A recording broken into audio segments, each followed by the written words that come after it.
Good afternoon, everybody, and welcome. 1st of December, can you believe that? It's 1st of December already, and how excited am I? I feel like Santa glasses. I've actually got some Santa glasses. So if you haven't joined me before, I'm not always quite this daft, but it's my birthday month as well. So I'm probably quite excited anyway. Even at my age, you still get excited about having a birthday. So today I will see I've got a lovely guest. I've got V from vasktherapy. Afternoon, V. Good afternoon, Karen. Birthday, Sagittarius, then I'm guessing. Oh, yes. Feisty, loyal, and allegedly sporty. I'm married to a Sagittarius, 18th of December. Oh, well, I'm not that far along, but yes, there we go. So I've just introduced my guest, and I thought before we get into chatting about some of the tips and things that V's going to share with us today, I just thought I'd give a little bit of background because some of you may not know that I'm on the committee of Derby's Finest and very proud to do so. And through this silliness, as I like to call it, that we've been in for the last 18 months, 20 months or so, we've been supporting women in business in Derby and the surrounding areas. I mean, I'm not even in Derbyshire, but I'm still involved. And that was how we met, wasn't it? It was indeed, yeah. So I think first thing I'd like to ask you, V, is tell people a little bit about vasktherapy, because I'm interested, actually, where does the name come from? The name's really surprising because Vask is my initial. So officially, I'm Victoria Ann Spencer Kibble. Well, that's far too long. Whenever you fill in a form, it's literally please turn over to second name. That's ridiculous. So lots of people, when they do therapy, they just use the name. So I love an acronym. I come from a teaching background, so I love an acronym. And Vask actually means to cleanse or wash in Dutch. So as I am Scandinavian, normally my hair isn't pink. You know why it's pink. Yes, it's not. My hair is blonde. Vas means to cleanse or wash. So I just thought the Scandinavian heritage that I come from, it was perfect. But I also use it as an acronym to say everything that we visualize, there's the V, and the words that we use in our speech creates our knowledge and our reality. So I've got a V, an A, an S, and a K in that as well. Well, there you go. And all the time I've known you, I never knew that. And I have to ask the question because we have what we get on our lives, which is always really interesting. A lot of people don't, they lurk rather than pop in and say hello. So if you're watching, please pop in and say hello. And once we get going, feel free to pop me questions in the comments, or if you're watching on replay, pop replay into the comments and any questions that you may have. So V, I need to ask you, because unless I go really close to the camera, I think I know what the sign behind you says, but for people who aren't that close, do you want to tell people what it says? Yeah, this is really prolific. It's why I sat here with you today, Karen, because I lost my first husband in 2009 to a tragic accident. He was a lead expedition leader of a National Geographic Commission documentary on the Britannic, which is the sister ship to the Titanic. Yeah. Known as the Mount Everest of shipwrecks because it literally is the Titanic's bigger sister, and it's very much intact. It's just the front is actually broken off. And because Michael's involved with medical research experiments as well, so all the big ships around the world, including the Titanic, the Britannic, the Carpathia, all these shipwrecks have got medical experiments left by Michael on there. But when we moved into this house, we actually moved in here in 2008, and unfortunately he passed away in 2009, so he didn't even get a year here. But when we moved in, the lovely magnolia that's in every house when you actually move in, that's what magnolia. So just to funk up the house, this is a quote that we all live by, and it literally is: life is not measured by the breaths we take, but by the moments that take our breath away. And his breath was obviously taken away because he lost his life to being under the water and to the bends.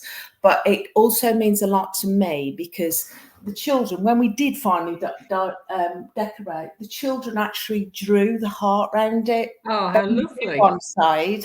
and Georgia drew the other, and hence we painted it that because I didn't want to lose that because it was so significant to us in the How house. wonderful. Well, I mean, I knew that sadly your husband had passed away because we've spoken several times before.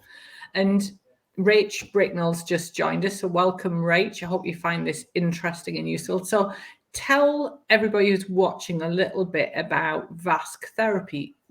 Who do you work with and how do you help them? Okay, because at the time of his death in 2009, he died on the 24th of May. I was due to fly on the 1st of June. I was a flight attendant for an international airline on long haul. Kind of loved what I did, a flight supervisor, but obviously with two bereaved children, 3 and 8 at the time, I couldn't do that anymore. So I went and retrained into teaching, but I knew that I wasn't coping.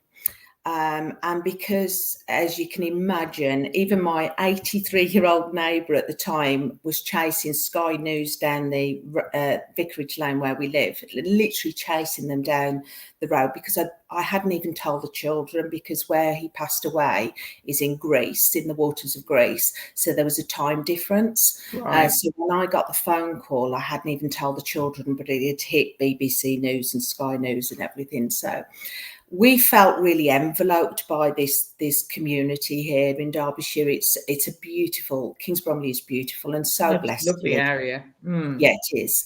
On the very outskirts of Derbyshire, but we do have a DE13 postcode. So when Carl passed away, even though I loved going into teaching and being around children, because children do keep you young, and certainly when their laughter, I wish we could pocket it and bottle it. Oh gosh, yeah, bottle it up. Yeah. I knew that I wasn't coping, and coping skills tend to be formed from a belief in your childhood. And when I say belief, all I mean by a belief is a habit of thought, a repetitive thinking and overthinking.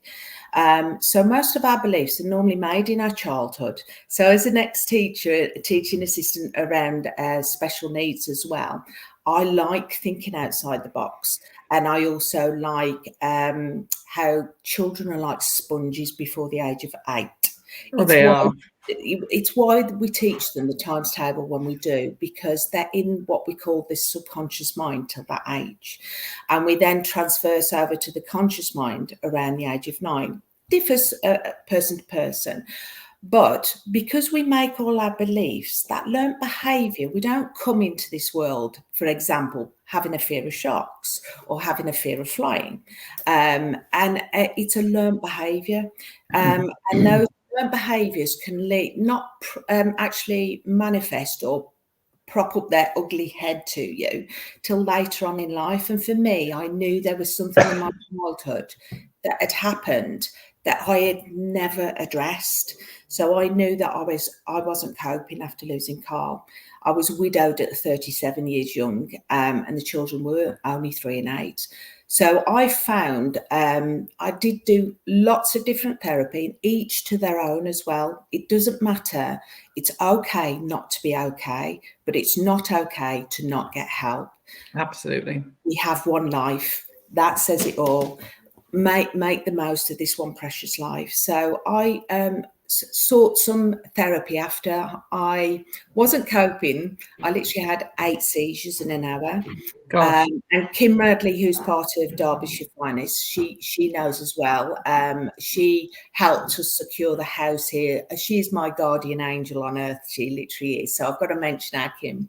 And because I had those 8 seizures, I became fascinated with the brain, the mind, because I'd flown for 15 years, nearly 15 years, and I've scuba dived since the age of 20. And I'm 50 years young, so why didn't it go up there and why didn't it go down there? And it was the stress and anxiety of loss and not being able to cope. So yes, I was in a coma for nearly 11 days, and the children nearly lost both parents within the span of 18 months. It doesn't bear thinking about, Karen, but I'm not there now because I found a therapy called rapid transformational therapy, and I'm also qualified in Masters of Advanced Conversational Hypnotherapy as well now. And the combination of those two, I don't want to say the word fixed me, but enabled me to have the coping skills that I've got now. And because I enjoyed it in such one session, that was all it was. It was 3.5 hours. It was long, I'm not going to lie. But then going to the doctors every week, week in, week out, over the passing of 18 months, which I did do, I just felt that talk therapy for me wasn't working because they weren't giving me a solution.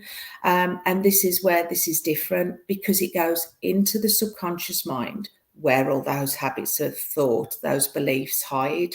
And then once you uncover them, because you created them there and you're in that theta brainwave state, you're in the subconscious mind, you created them there, you can uncreate them. Why hang on to something that isn't serving you?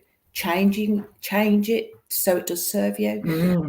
And that's exactly what my first therapy session did for me, and it changed me that much. I trained in it.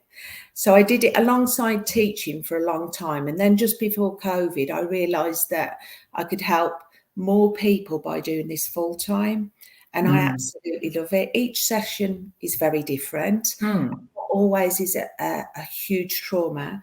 It can be a film, it can be an off-the-cuff comment from a teacher. Dare I say, a lot of the people that I see go back to teachers, their childhood. It can be a book that they've read. The things that I've uncovered is extraordinary, and I love what I do. So I do a combination of 2 therapies now. And I think it's really fascinating. I mean, interesting you're saying about teachers, because one of the few things that I said I would change, I only said I would change 2 things about my childhood. One was that we didn't move house as much, because we moved, by the time I was 28, I'd moved house 25 times.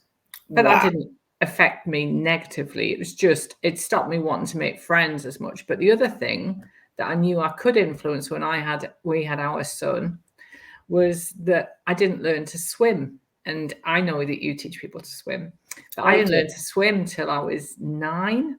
So when we had Josh, he was going to learn to swim early. And by the time he was 3, he was swimming the full length of an Olympic swimming pool.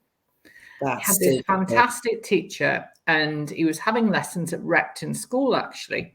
And one day there was a lifeguard there, and she thought it was really funny to make a joke to these 3-year-olds, 3 and 4-year-olds, that the grid that was under the water was keeping the shark out the way. Absolutely traumatized those children. Not funny. I can totally relate to that. So let me ask you now, fast forward to now, what sort of conditions do you help people typically with? I think I'm drawn to really what I went through.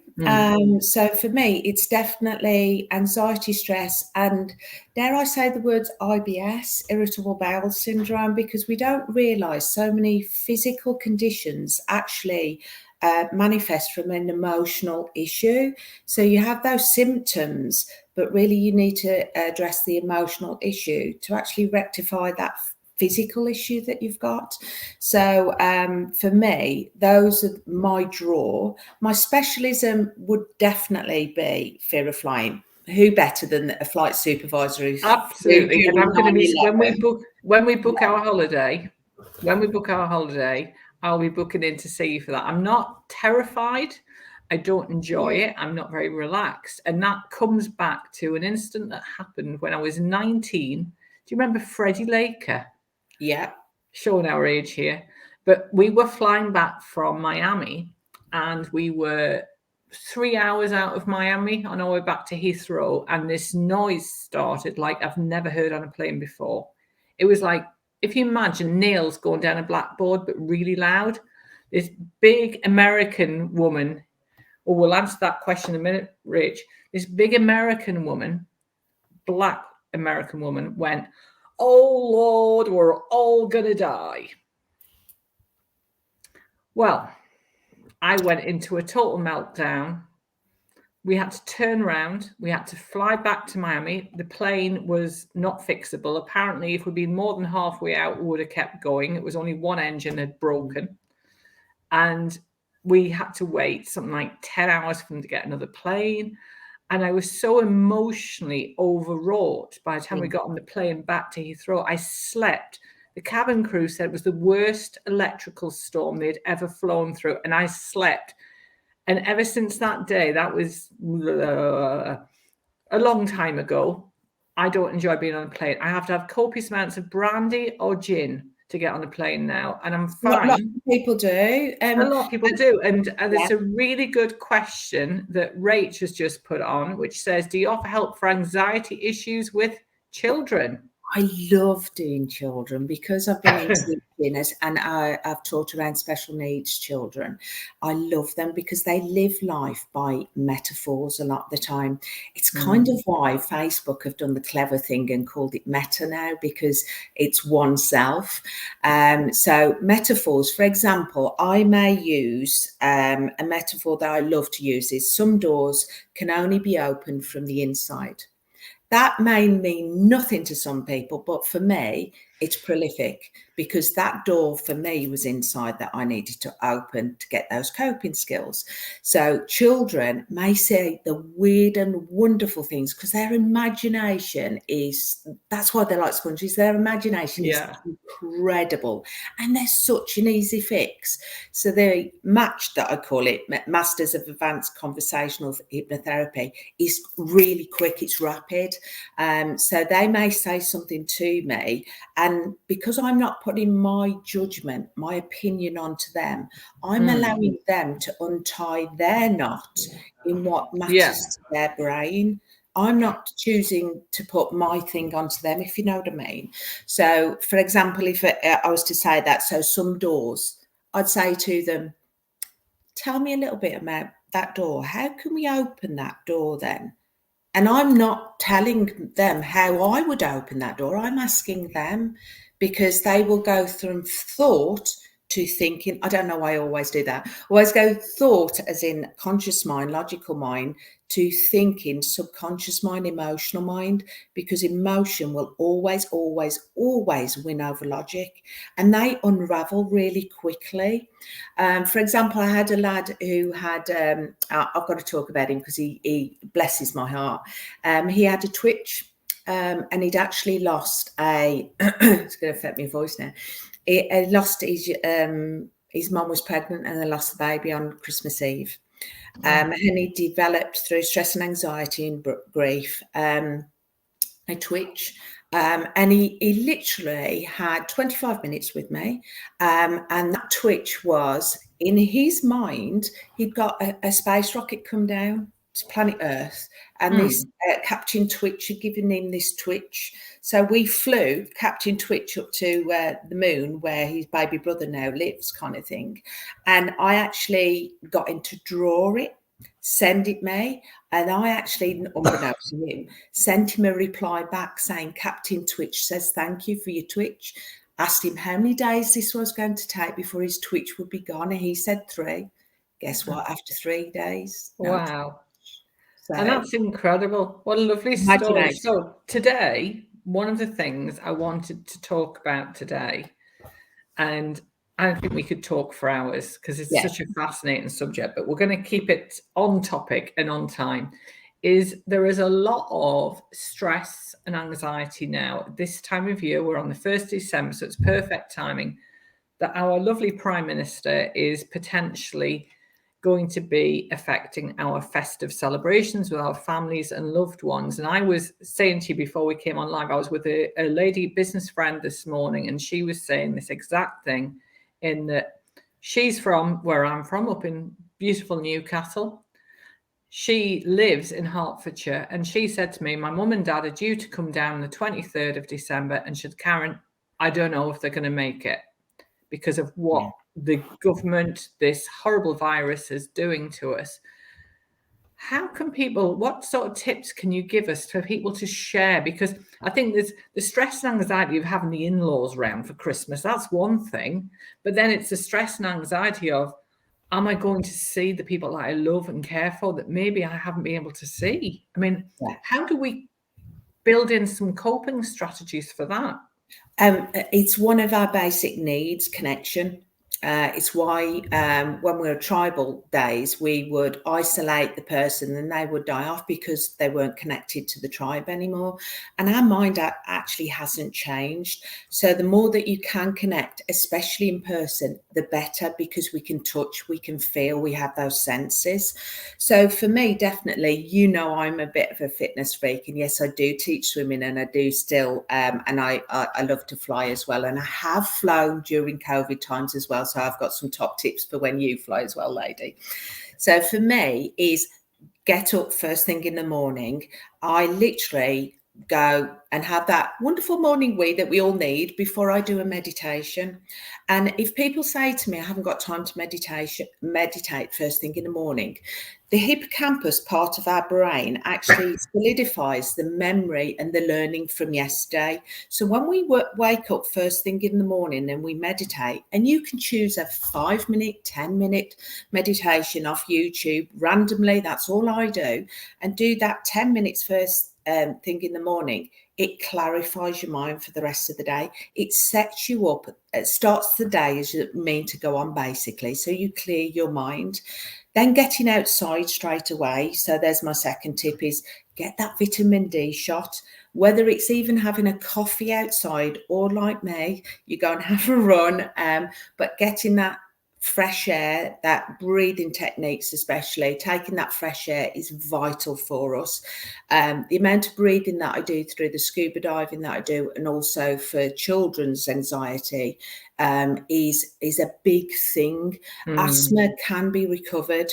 The deepest man on earth, Herbert Snitch, which is a friend of mine, he actually used to suffer with asthma as a child. He's now, through his diving techniques, actually dived the deepest, which is 253 meters, where he used to suffer for asthma, and it's because he does breathing techniques. So that would be my next one, is breathing, without a doubt. Most of us got animals. Animals have animal instinct. We have intuition. Be around those animals. My dog is literally sitting in front of me now. He's 16 years young. But yeah, he's my best friend. Next one will be calling a friend. When we did that wreath making the other night, we loved it, didn't we, Karen? It was so sociable, wasn't it? Yeah, just to be in a room and be connected and see people and laugh and giggle, even when you'd never met some of the people in that room. It was lovely, that connection, that energy that we share with each other. If you've got the availability, I go up to sea houses. My sister's got a house up sea houses. Go on a beach. There's nothing like being near Bamberg. It's the best. I think being on a beach is the best medicine. When I, as you know, I got COVID in October, and the day I was coming out of isolation was when we were going away, and we were going to Tenby in South Wales, which we absolutely love. We booked this apartment for the 3rd time. It's such a stunning apartment. And we got down there and just sat in the settee, and there's these huge floor-to-ceiling windows looking straight onto the beach, nothing in front of us. And you're absolutely right. I think that's the hardest thing about living where we live. Yeah. In the beautiful East Midlands is fabulous, and I love it here. But I do miss the fact when I lived up in Newcastle, 25 minutes drive, and I was at the seaside, and the air that you breathe is different. And I think we're not very good. And that's another thing, isn't it? We're not very good at breathing properly. Yeah. Well, there's some top tips for breathing, definitely, because I know we're the furthest away from actually the ocean. And lots of people say to me, do you not hate the ocean? And I don't. It's my happy place. It's where I like the silence of the ocean kind of thing. So it is my happy place. So first of all, one of the breathing techniques that I actually teach, because on a Friday afternoon, you won't get hold of me. I'm teaching a full school academy, primary school kids swimming, because I still love it. And I get in the water. I can still butterfly at 50 years young. I did do a backflip into the water the other week as well. And that I probably took myself far too far on that one. I suffered a little bit later on, but it's breathing for 4. So this is known as the 4-7-8 method. So breathe in for 4, but then you hold it just briefly, hold it for those 7 seconds. It sounds easier than it is, but it's all about the exhale. And remember, I'm coming from a scuba diving background as well. Right. The exhale is 8 seconds. I actually had to train myself to do this years ago. So it's 4, 7, 8. Breathe in for 4, hold for 7, out for 8. That 8, you feel like go till you master it.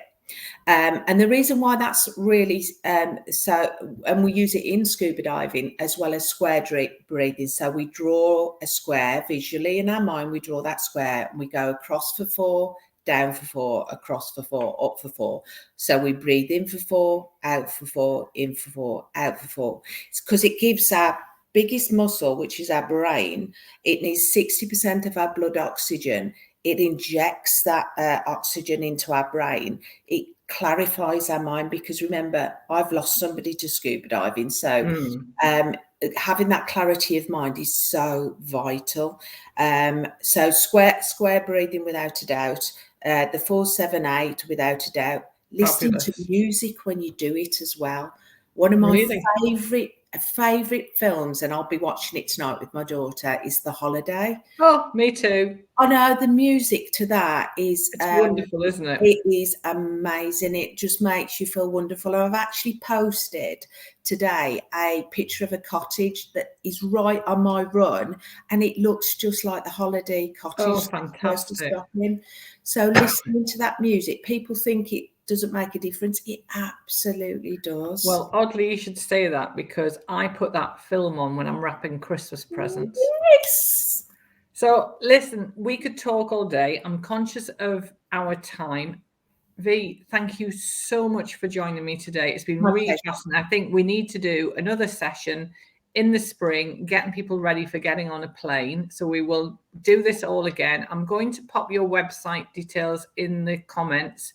So if anybody wants to, is on catch up, or any of the ladies that have joined us live want to get in touch, then just connect with this lady, because she clearly knows what she's doing. So V, thank you for joining me, and I will see you very soon, I'm sure. Yeah. Let's both enjoy the holiday tonight then, because I'm going to. Absolutely. You take care. I'll see you soon. See you soon. Bye.